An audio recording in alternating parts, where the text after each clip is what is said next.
Hello. Happy Monday, y'all. How's everyone doing? How's everyone's weekend been? Or how was everybody's weekend? I hope it was good. I hope that you guys enjoyed. I hope you guys were safe. Hope you guys were calm. Hope you guys stayed positive. Hope you guys were filled with peace and joy and all those beautiful things. On this end, I just got off and now I'm moving a little bit, but there is apparently a fire on 285. I think it's just past Pacey's Ferry Road, and all lanes is blocked. So it's 6 miles down, so 6 miles coming back. I'm gonna show you. Can you see? That's what's happening. That's what happens when there's an accident or a fire in Atlanta for 6 miles. Maybe it's going back 7 or 8. That is what is happening as I am headed towards 400 to head south. And I'll just kind of keep the camera a little bit till we get past all this little action. Man, I don't know. I never know. I do not understand how. I do not understand why. Do not understand where. Do not understand when and what for.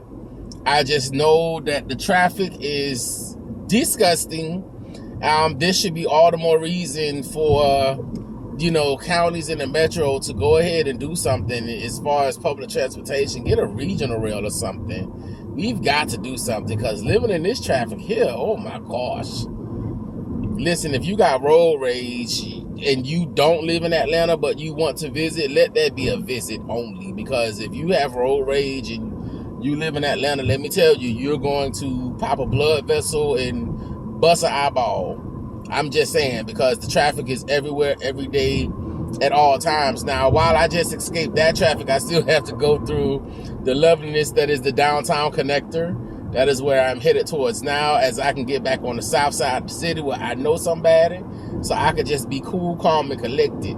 Traffic on the south side of the city is never, ever, ever, ever, ever, ever, ever like what's north of downtown. Traffic north of downtown is complete ass. Always. Complete ass. Anyway, today, I'm encouraged. I'm encouraged to fight harder, stand firmer, and smile more. I'm encouraged to be more positive. I'm encouraged to be more encouraging. I'm encouraged to be more forgiving and wiping of the slates. And what I mean by that, the message that I received today, and do yourself a favor, it's 2 parts, but Bishop T.D. Jakes has a sermon called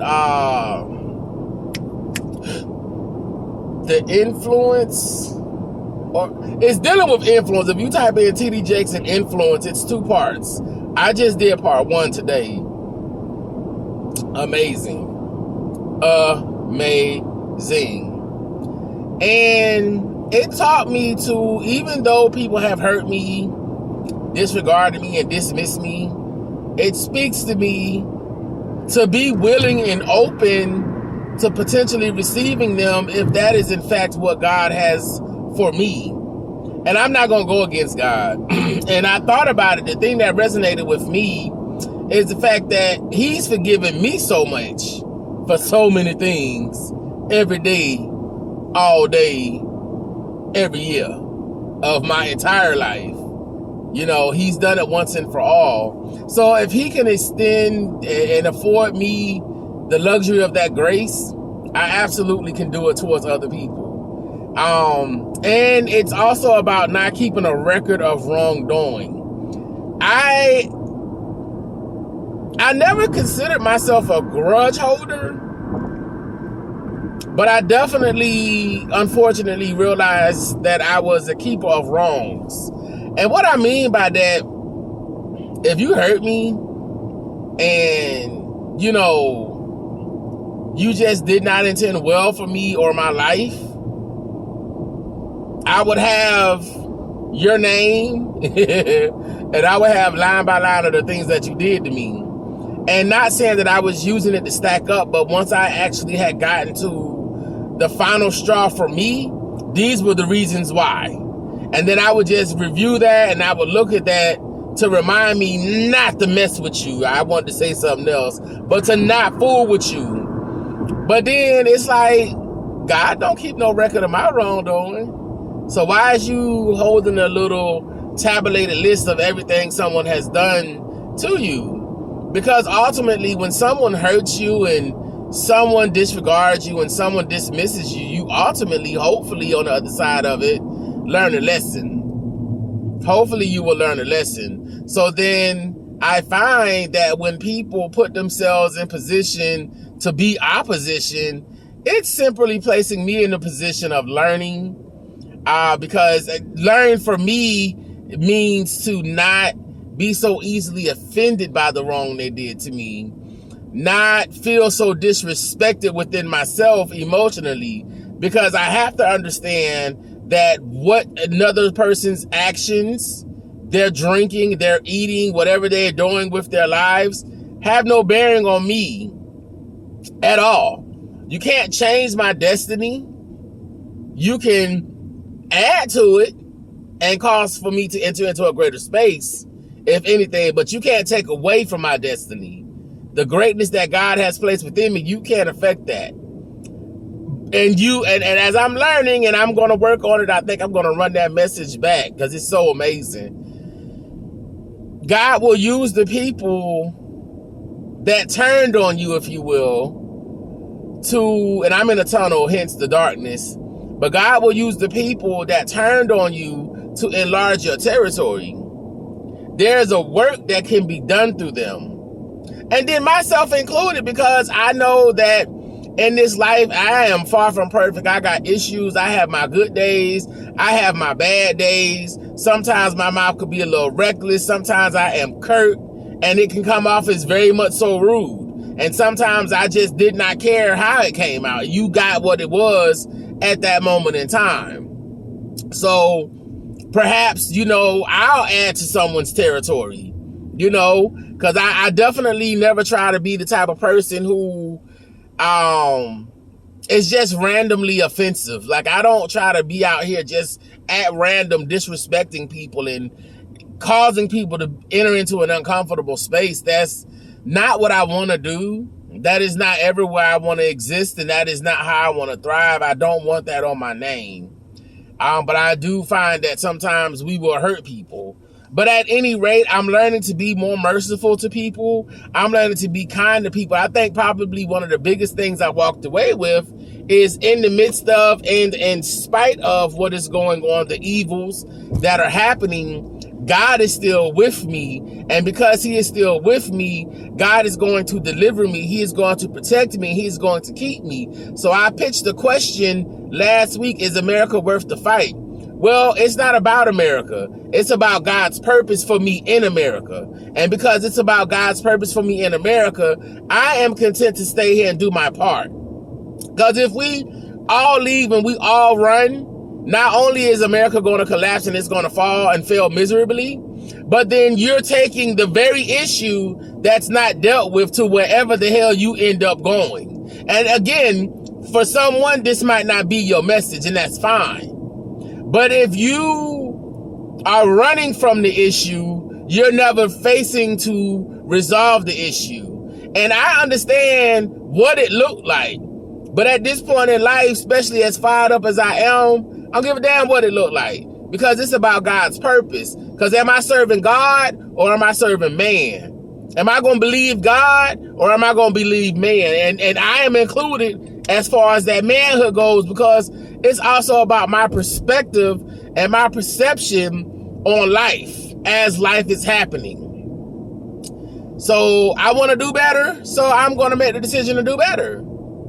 That's just what I'm going to do. And I'm super excited about what he has in store for me. I am super excited about what is on the way to me. And I will not stop. I will continue pushing. I will not quit. I will not give up. And I will learn to stop being so freaking sensitive. And I definitely understand where a lot of it comes from, man. I mean, childhood trauma is a mug. You hear me? Childhood trauma is a mug. I'm talking about I went through so much trauma as a child that it's amazing that I'm still here and in my right mind, and I'm positive, and I still care, and I want to do something amazing with my life. Like, I'm actually out here striving for greatness. I'm striving to be a blessing. I'm striving to be an addition. I'm striving to be an enhancement. I'm striving to be of service. You know what I'm saying? So that's what I am doing. That's where I am at. And that's what I want to do with my life, and that's what I'm going to continue to pursue, because God ain't forgot about me. God is not mad at me. God is not upset with me. God has forgiven me. And again, once and for all, God has covered all of my sins. And mind you, this ain't got nothing to do with no religion at all. This is all a relationship. Like, I'm working on my relationship with God, because I know my relationship with God could be much better than what it is. So I just wanted to share that with you guys. I hope the rest of your day is amazing. It's looking like it might, I don't know, take me 3 hours to get home. So whatever. You know, you just have to have a whatever attitude sometimes. A lot of times if you're driving in Atlanta, you have to be like, whatever. You know, because I mean, whatever. Like, whatever. Because you get mad, I'm telling you, you're going to bust an eyeball. And look, nobody wins when you walk around here with one eyeball. I'm just saying, like, that's just a very unfortunate set of circumstances and situations that are unnecessary. You don't have to go there. You don't have to do that. You know, keep your eyes together. But we're going to keep on pushing. We're going to keep on moving, because we got stuff to do. So I love y'all. I just want to check in with y'all. I'm hoping that y'all will find this message in a quiet space, in a happy space, and end up on the other side of it a better person because of it. You walk away maybe a little bit more encouraged, and better than I can ever do. Definitely type in YouTube TD Jakes influence and bless your heart, you know. But I'm here. I'm recognizing my purpose is to help, you know, to spread the good news, to share the gospel, to spread peace, to be a light in a dark place. And that's what I'm going to do, and I'm going to strive my best to do it. I'm really going to continue to push to strive my best to do it. And I am thrilled at the potential and the possibilities ahead of me. I do absolutely believe that I was chosen. The things that I'm engaging in now is things that I've always been super passionate about. And so I'm just going to continue to hone in and focus on them, and I'm going to continue to use my voice. And I'm going to walk in my uniqueness. I am not like anyone else. I was not created like anyone else. And so I will not live like anyone else but me. And I love who I am, and I'm confident of several things. Two of which being using my gift and my talents, and then just really just understanding that God chose me for this time. That's why I'm here. So I'm here. And by the grace of God, I ain't going nowhere no time soon. So let's just make the most of it, and let's just be beautiful together. I love y'all so much. Y'all have a great day. And y'all pray for me as I navigate all these highways and byways through the metro Atlanta area. I'll talk to y'all later. Bye.